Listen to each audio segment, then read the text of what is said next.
Hey everybody, Ryan Hennessy here, Real Time Northwest. Just wanted to give you guys an update on the Ionic batteries. I took the boat out this weekend and did a little, friendly tournament. It was an open, one of the other bass clubs were putting on.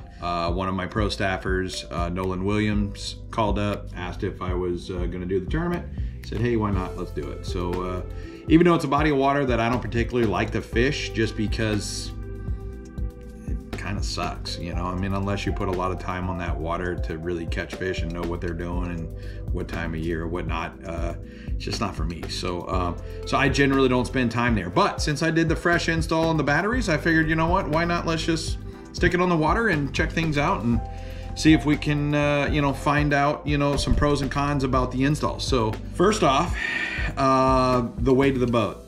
First thing, I get in the boat, back it down the ramp, I'm sitting there, just kind of realizing, like, just the bow of the boat just seems to be down. You know what I'm saying? It's not like sitting up in the water, kind of like half wheelie session, right? It kind of is down a little bit. So surprisingly, right off the bat, just a weight distribution issue. I can physically see it, right there. The Ionics are a lot lighter than the AGM and the wet cells for the trolling motor batteries. So basically, I think it was about 160 pounds I lost by replacing these with the lithiums. I right off the bat notice the bow is down, okay? Next thing I notice, it's blast off time. So they call my number, it's time for me to go. So woo, I take off.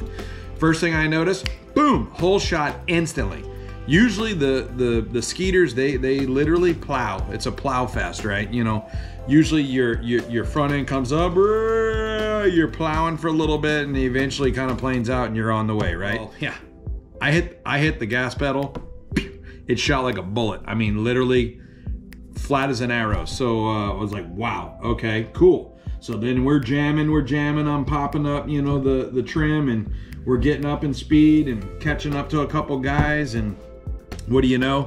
I top out at 65, and I was like, what? I mean, generally my boat is it's a 72 mile an hour boat, loaded to the gills with all of our tackle, me and a partner, just 71, 72 miles an hour. I'm at 65 and I am trimmed, and I'm looking back like, if I trim any more, I mean, I'm gonna be shooting a roost to the stars and the prop's gonna be out the water. So right off the bat, I'm just like, wow, we're tapped. So luckily, for some reason, the other boats around us, they were going slower than 65 because we made some passes. But besides that, obviously I got some issues. If I'm going from 71, 72 down to 65, just from 160 pounds of weight, that's insane. So obviously I've got to take this back to the drawing board and figure things out.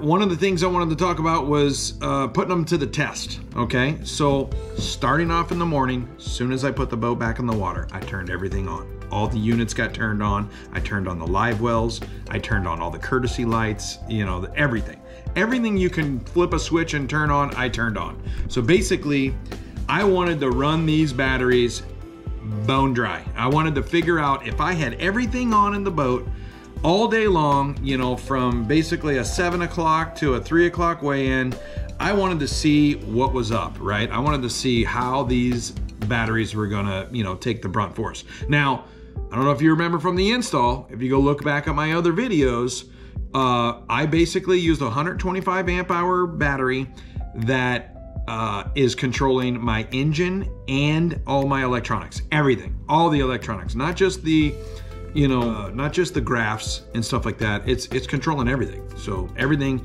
just the same as the AGM was, it's now 125 amp hours doing the same thing.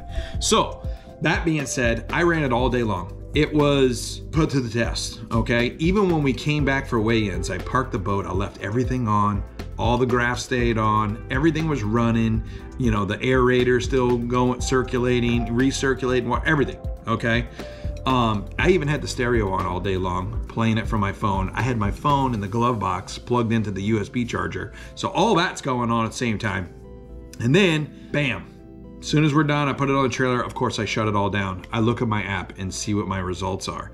And if you look, I'll put it on the screenshot right here. My trolling motor batteries, obviously, I use the trolling motor quite a bit, because it's a lake where you use a lot of trolling motor, you don't use a lot of big motor. I think they say 91%, if I'm not mistaken. Correct, it'll say it in the screenshot. So 91% on the trolling motor batteries, badass. I mean, even if I was on a river with current, believe me, we got plenty of percentage to work with. So as for the cranking and electronic battery, it's at 49%, which that's a pretty big dent, okay? But the one good thing about the lithiums is at 49%, they're performing at 100% level. It's not like the AGM at, say, 49%, you're actually downgrading a little bit. You're losing some voltage from your units. If your trolling motor was on regular wet cell batteries and they're down to 49%, you're not getting 100% of power. You're losing some power. But with the lithiums, no matter all the way down to, bare bones bottom, you're getting that 100% power that you need. So at 49%, I'm happy. I really am. So, as far as usage goes, I'm not worried about it. I mean, I think I have plenty enough with the 125 amp hour Ionic lithium battery to control everything. The only downfall is the weight. For some reason, I'm having that weight issue. I've been reading forums, over the past few months when I was looking at getting some Ionic batteries and stuff, and everybody's like, no, it doesn't affect my top speed. Oh, it affects my top speed. So it was kind of like a 50-50. Is it or is it not? Who knows? Well, guess what? It happened to me. So I got some figuring out to do. What I think I am gonna do, I think I'm gonna put the AGM battery back in the boat. I haven't sold it or anything. I still have it for 2 reasons. I also read up on a lot of forums that Yamaha will not warranty that engine on an Ionic or just any lithium battery.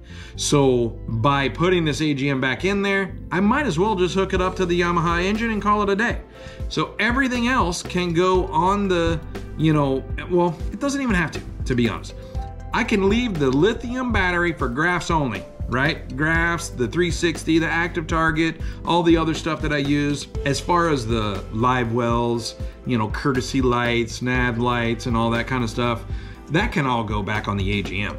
I mean, you can go days on just those few things. It's not gonna burn it up, right? It's really the active target, the Hummingbird 360, and the 3 12-inch graphs sucking the power from that AGM. So I may just wire it that way. So Ionics straight for the graphs, and everything else, graphs and Hummingbird 360 and active target. Everything else goes in the AGM battery, so I can keep my Yamaha warranty, and I can also, power those devices. So I think that's the way I'm gonna go. I'll probably do another update video on that, but for now, I mean, you guys leave a comment, let me know what you found out, maybe something to do with the Yamaha warranty, maybe they accept it now.